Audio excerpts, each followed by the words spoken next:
Hello बच्चों, कैसे हो आप। आज हम कक्षा 5 पर्यावरण अध्ययन की वर्कशीट हल करेंगे। पाठ 13 बसेरा ऊंचाई पर। तो चलिए वर्कशीट हल करते हैं। प्रश्न 1, सही विकल्प चुनिए। क, इनमें से ठंडा रेगिस्तान कौन सी जगह है। तो यहाँ सही विकल्प है लद्दाख। ख, इनमें से मैदानी क्षेत्र कौन सा है। तो यहाँ सही विकल्प है दिल्ली। ग, इनमें से पहाड़ी क्षेत्र कौन सा है। तो यहाँ सही विकल्प है कश्मीर। घ, त्रिकोण नुमा टेंट को डैश कहते हैं। तो यहाँ सही विकल्प है रेबो। त्रिकोण नुमा टेंट को रेबो कहते हैं। चलिए आगे बढ़ते हैं। प्रश्न 2, निम्नलिखित कथनों में से सही पर सही व गलत पर गलत का निशान लगाइए। क, चांगथांग इलाके का तापमान 0 डिग्री से कम होता है। सही। ख, श्रीनगर एक मैदानी क्षेत्र है। गलत। श्रीनगर एक पहाड़ी क्षेत्र है। ग, याक लद्दाख क्षेत्र में पाया जाने वाला एक जानवर है। सही। चलिए आगे बढ़ते हैं। घ, लेह शहर में घर बनाने के लिए पत्थर, लकड़ी और चूने का प्रयोग होता है। सही। प्रश्न 3, उचित शब्द का प्रयोग करते हुए रिक्त स्थान भरिए। क, चांगपा डैश लोग होते हैं। तो यहाँ लिखेंगे घुमंतू। ख, खास तरह की बकरियों के बाल से डैश ऊन बनाई जाती है। तो यहाँ लिखेंगे पश्मीना। ग, झील के पानी पर तैरते घरों को डैश कहते हैं। तो यहाँ लिखेंगे हाउस बोट। मुंबई से दिल्ली तक की दूरी डैश है। तो यहाँ लिखेंगे 1400 किलोमीटर। चलिए अगला प्रश्न करते हैं। प्रश्न 4, निम्नलिखित में से जानवरों से प्राप्त होने वाली वस्तुओं पर गोला लगाइए। तो बच्चों यहाँ नीचे कुछ वस्तुएं दी गई हैं। हमें जानवरों से प्राप्त होने वाली वस्तुओं पर गोला लगाना है।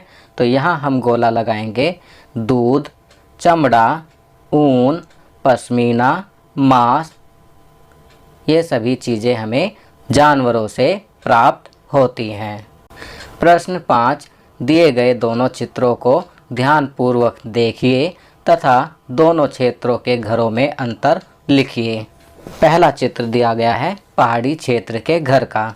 तो बच्चों इस चित्र में आप देख सकते हैं कि घर किस प्रकार और कैसे बने हुए हैं। चलिए अगला चित्र देखते हैं। दूसरा चित्र मैदानी क्षेत्र के घर का है। यहाँ पर आप देख सकते हैं कि घर किस प्रकार के बने हुए हैं। चलिए अब हम इन घरों में अंतर लिखते हैं। पहाड़ी क्षेत्र के घर, पहला, घर बनाने के लिए चूने, पत्थर व लकड़ी का प्रयोग होता है। दूसरा, अधिकांश घर 2 मंजिला ही होते हैं। तीसरा, घरों की छतें ढालू ढलान वाली होती हैं। अब मैदानी क्षेत्र के घरों के बारे में लिखेंगे। पहला, घर बनाने के लिए ईंट, सीमेंट, रेत, लोहे आदि का प्रयोग होता है। दूसरा, घरों में कई कई मंजिलें होती हैं। तीसरा, घरों की छतें सपाट होती हैं। चलिए आगे बढ़ते हैं। जीवन कौशल प्राथमिक उपचार। प्राथमिक उपचार किसी बीमारी या चोट के लिए प्रारंभिक देखभाल का प्रावधान है। यह आमतौर पर किसी भी व्यक्ति के द्वारा किसी बीमार या घायल व्यक्ति को किसी अस्पताल में या चिकित्सक के पास पहुंचाने तक दी जाती है।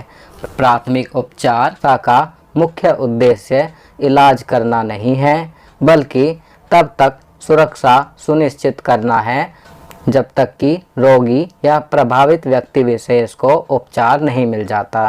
तो बच्चों इससे स्पष्ट हो जाता है कि प्राथमिक उपचार का मतलब ये नहीं है कि हम किसी का इलाज कर रहे हैं, हम उसे केवल उस वक्त ज़रूरी सहायता दे रहे हैं जो उस परिस्थिति में आवश्यक है, जिस परिस्थिति में किसी को चोट लगी है या कोई दुर्घटना घटित हुई है। और यह कार्य हम केवल डॉक्टर के आने तक या मरीज को अस्पताल पहुंचाने तक ही करते हैं। चलिए आगे बढ़ते हैं। शिक्षकों, अभिभावकों के लिए दिशा निर्देश। चित्रों, कविताओं, गीतों, कहानियों, वीडियो तथा चर्चा के माध्यम से बच्चों को प्राथमिक उपचार के विषय में जागरूक करना। चलिए आगे बढ़ते हैं। छात्र छात्राओं के लिए दिशा निर्देश। पहला, प्राथमिक उपचार बॉक्स में शामिल की जाने वाली कुछ वस्तुओं, दवाइयों के नाम लिखिए। तो बच्चों, यहाँ पर हम प्राथमिक उपचार बॉक्स में शामिल की जाने वाली कुछ दवाइयाँ या वस्तुओं के नाम इस प्रकार लिखेंगे।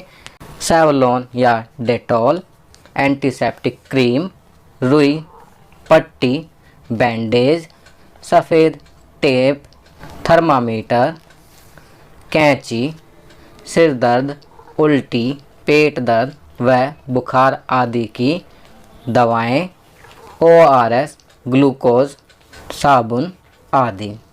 तो ये सब वस्तुएं हम प्राथमिक उपचार बॉक्स में शामिल कर सकते हैं। चलिए आगे बढ़ते हैं।